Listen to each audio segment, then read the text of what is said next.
Okay, let's dive right into a fascinating ancient text that is going to completely shatter our modern assumptions about what it actually means to live a harmless life. Welcome to this explainer. Today we're unpacking a stunning philosophical dialogue from the Mahabharata, which, if you know your history, is one of ancient India's greatest epics. We're looking at a story that basically turns the entire concept of morality on its head, and it really challenges the very foundation of how we view innocence, guilt, and the choices we make every single day. So is it possible to live without causing harm? It's a question most of us have probably pondered at some point, right? We all want to believe we can exist in this world without hurting others. I mean, we recycle, we try to be kind, maybe some of us even adopt plant-based diets with this exact goal in mind. But this explainer introduces a character who rigorously, and I mean completely, dismantles that very idea. He actually argues that total harmlessness isn't just difficult, it's biologically and fundamentally impossible. All right, Section 1, the moral paradox of harm. To really grasp this paradox, we're introduced to a fowler, basically a butcher by trade, who is deep in conversation with a learned, highly pious Brahmana. And right off the bat, we're faced with this massive, glaring contradiction resting in one single person. On one hand, you have the violent butcher, whose literal, everyday job is slaughtering animals and selling their meat for a living. But on the other hand, this exact same guy claims to be highly virtuous, deeply dutiful, and actively eradicating evil from his life. So, how does that work? How can a man who takes life every single day simultaneously claim to be pious and completely free of moral stain? Well, the fowler doesn't hide from the brutal reality of his work. He openly admits his deeds are cruel. He owns it. But he argues that his violent occupation isn't some malicious choice he made. Rather, it's the unavoidable destiny handed down to him from the karmic evil of a former life. He's basically saying, hey, I didn't choose the butcher's life out of a desire to be cruel. I was born into it, as a cosmic consequence.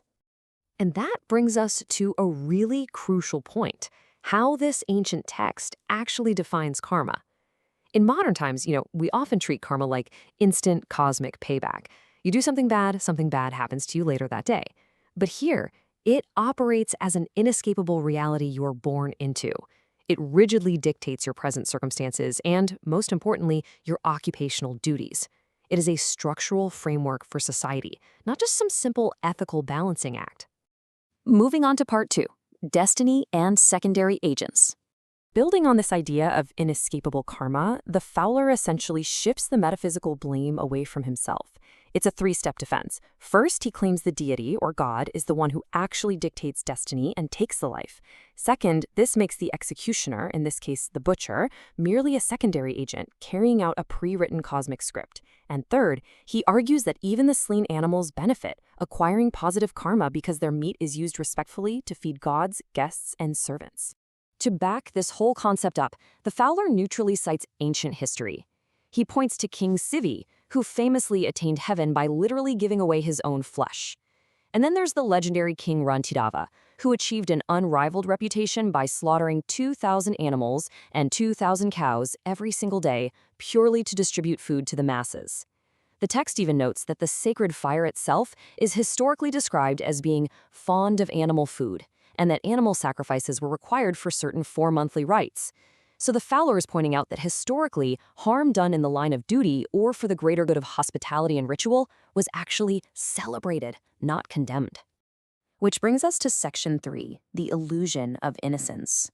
Having defended his own profession, the fowler then goes completely on the offensive. He turns the tables on the so-called peaceful professions. Think about it. We usually think of agriculture as the ultimate gentle alternative to something like hunting or butchering, right? The Brahmana he's talking to certainly views farming as a highly praiseworthy occupation. But the fowler asks us to take a step back and look a little closer at what farming actually entails. The fowler points out a really devastating biological reality here. When a farmer digs the earth with a plow, numberless creatures lurking in the ground are violently destroyed. He even mentions that rice and seeds are living organisms themselves. This is actually a surprisingly accurate micro to macro biological reality that they understood thousands of years ago. The farmer essentially commits mass slaughter in the soil just to grow a crop. And this brilliantly illustrates the fowler's broader, more inescapable point. Everyday existence is inherently destructive. Men cut down trees and herbs which are full of life. They drink water that is swarming with tiny organisms. Just walking around naturally tramples unseen creatures. Even while sleeping or reposing, humans unconsciously destroy microscopic life that fills the air and the earth. It's just a constant, unavoidable cycle of consumption and destruction. The conclusion the text draws from this biological reality is irresistible, and it's absolute.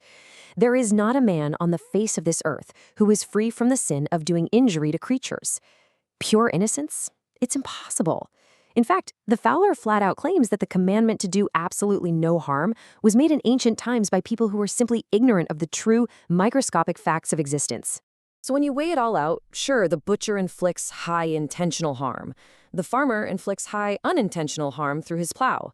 But what about the ascetic sage? The holy man whose very vow is to do absolutely no harm. Well, the fowler argues that even the sage still inflicts injury just by breathing and walking. The sage simply inflicts slightly less of it because of their mindfulness. But the baseline of harm? It literally never reaches zero.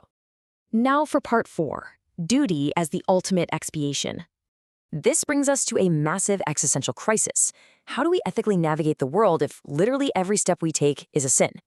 Well, the ancient text offers a fascinating and honestly somewhat paradoxical solution. It argues that running away from your designated role in an attempt to avoid harm is actually a sin. The true path to virtue is the exact opposite. The act of sticking to your own profession, even if it's a violent one like butchery, is without a doubt a meritorious act. The roadmap for living ethically, according to the fowler, requires 3 distinct steps. First, you have to clearly acknowledge the evil karma of your existence and the harm you inevitably cause. No sugarcoating it. Second, you must persist in your designated proper occupation without flinching. And third, since you cannot avoid the karmic debt of your work, you have to actively expiate or make amends for it through strict, virtuous behaviors in every other aspect of your life. And we actually see this put into practice by the fowler himself. He doesn't just clock out of the butcher shop and call it a day, He actively atones for his violent profession by being exceptionally charitable and strictly truthful. He's deeply respectful to his superiors and to Brahmanas, and he remains remarkably free from pride and excessive idle talk. He is essentially balancing his moral ledger, paying off the debt of his unavoidable violence with relentless, everyday virtue. The dialogue between the fowler and the Brahmana forces us to strip away our illusions of purity. It suggests that morality isn't about achieving some impossible state of harmlessness, but rather it's about how we carry the weight of the harm we inevitably cause. So I want to leave you with this final thought. If true innocence is just an illusion, and every single breath takes a toll, how will you choose to balance the scales of your own unavoidable actions today?